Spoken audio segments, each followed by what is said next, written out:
Que Deus em Cristo continue abençoando a nossa noite. A gente aqui, nesse propósito, está compartilhando sempre uma reflexão, tendo como por base a Bíblia Sagrada. E com a permissão do Senhor nosso Deus, a gente vai estar dando continuidade à questão da reflexão, a respeito do texto bíblico que se encontra em Mateus capítulo 6, do versículo 9 em diante, que fala a respeito da oração do Pai Nosso. E na outra reflexão, é interessante que ontem a gente tinha feito um vídeo, mas aqui, para a gente ficar mais à vontade, a gente não tinha postado a mensagem, tinha deixado guardado na memória do celular, e aí a gente pegou no sono, e por alguma razão, não sei como, a gente acabou apagando da memória do celular, para você ver como é que é as coisas, Mas a gente está fazendo aqui. Aí foram perguntar para a gente qual é o nosso propósito, da gente estar colocando essas reflexões, é porque, tipo assim, a gente, essa pessoa que vos fala aqui, esse sujeito que vos fala, a gente, sempre que a gente está lendo a Bíblia, está lendo um livro, uma coisa, a gente tem o costume de ficar anotando muita coisa no caderno, Aí um dia a gente ficou assim, porque a gente é bem falador, este que vos fala, Até quando a gente se encontra com um irmão ou uma irmã na fé, a gente gosta muito de falar a respeito das coisas de Deus, isso para quem nos conhece, A gente ficou assim, rapaz, sabe uma coisa? A gente vai começar a compartilhar esses pensamentos na rede social. Aí a gente começou digitando, aí daqui a pouco a gente fez um vídeo e outro, E a gente vai colocando aqui, A gente faz de conta que é como se a gente estivesse conversando, Às vezes a pessoa está passando por uma rede social, Aí está querendo ouvir alguma coisa assim, da Bíblia, uma coisa de repente. Deus, ele, pela sua infinita misericórdia, ele pode acabar nos usando para edificar a vida de alguém essa noite. Mateus capítulo 6, o versículo 9, que diz assim: portanto, vós orareis assim. E é interessante porque, humanamente falando, eu acho que a única coisa que a gente ganha com isso é quando a gente vê que uma pessoa visualiza e a gente pensa assim, poxa, eu acho que a gente acabou abençoando alguém. Mas, materialmente falando e humanamente falando, a gente não está ganhando nada com isso, não. Por isso você tira, Qual o propósito desse sujeito estar colocando essas coisas aí, Tudo é para a glória do Senhor nosso Deus. A gente se sente satisfeito quando vê alguém sendo edificado pela palavra e a gente sentindo que aquilo que a gente compartilhou está abençoando alguém. Mateus capítulo 6, do versículo 9 em diante, que diz assim: portanto, vós orareis assim: Pai nosso que estás no céu, santificado seja o teu nome. A gente tinha falado a respeito, na outra reflexão, da maneira com que o Senhor nosso Deus, o Senhor Jesus Cristo, ele tinha ensinado os seus discípulos, e a mim e a você também, no momento que a gente fosse se dirigir ao Senhor nosso Deus, a gente não se dirigir somente como Deus, mas como Pai, falando de uma intimidade, E nessa reflexão, Jesus ali falando que a gente pode ter essa intimidade. Da mesma maneira que um filho tem um filho, uma filha tem uma intimidade com seu pai, a gente também pode se dirigir ao Senhor nosso Deus como filhos mesmo, Porque Ele é o nosso Pai. Então, já nesse momento aqui, a gente queria avançar um pouquinho nesse versículo e falar a respeito da questão do santificado seja o teu nome. Então, o que significa esse santificado seja o teu nome? A gente esse momento do texto está fazendo referência a um desejo que está presente no coração de todo cristão e toda cristã. Qual é? O desejo de ver o nome do Senhor nosso Deus, da pessoa do Senhor Jesus Cristo, do Senhor nosso Deus, Deus Pai, sendo glorificado, exaltado. Todo cristão, toda cristã se sente bem ao ver o nome do Senhor sendo glorificado, vendo as pessoas se convertendo. Tem uma pessoa aqui, outra acolá.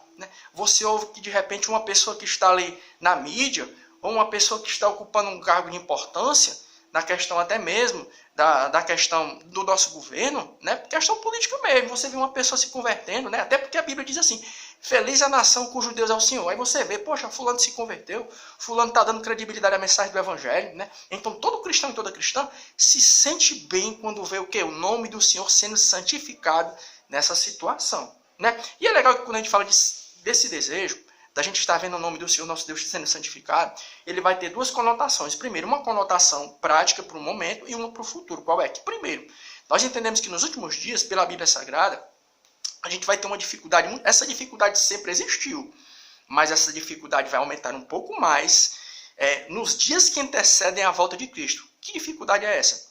É que vai aumentar o número de pessoas que não vão tratar com respeito a pessoa do nome do Senhor nosso Deus. A gente estava lendo um texto aqui, por exemplo, primeira carta de Pedro, capítulo 3, primeira carta de Pedro, segunda carta de Pedro, capítulo 3, segunda carta de Pedro, capítulo 3, o versículo 3 e o 4, olha como é interessante.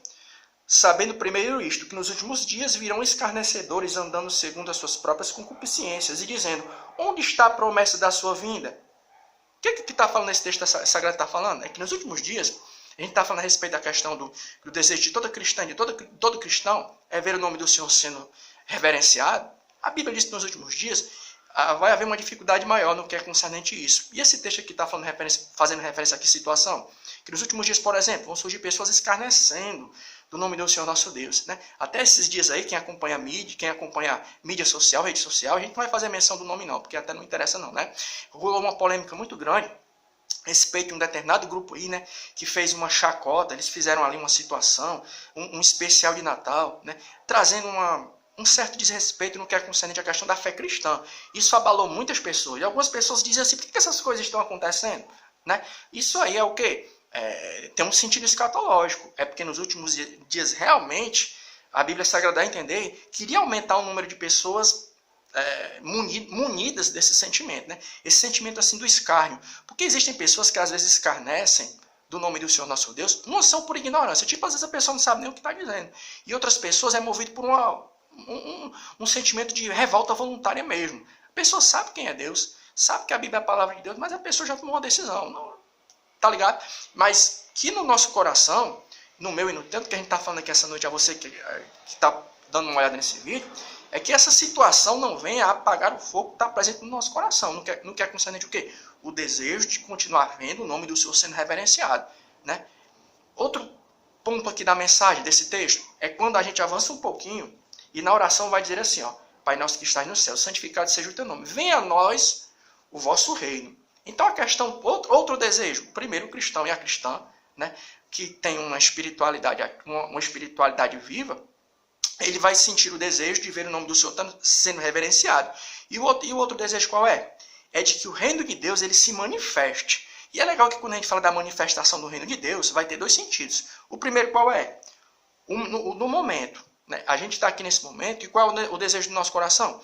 É que o reino de Deus ele venha a se manifestar de forma espiritualmente falando. Né? Aqui ó, no Evangelho de Lucas, capítulo 17, o 20 e o 21, olha o que é que Jesus vai dizer. Evangelho de Lucas, capítulo 20.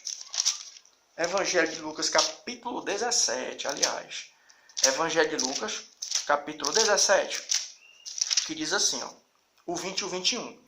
E interrogado pelos fariseus sobre quando havia de vir o reino de Deus, respondeu-lhe e disse, o reino de Deus não vem com aparência exterior, e nem dirão, ele aqui ou ele ali, porque o reino de Deus está entre vós. Ou seja, Jesus disse o que aqui? Né? É que o reino de Deus ele já está de forma invisível no nosso meio.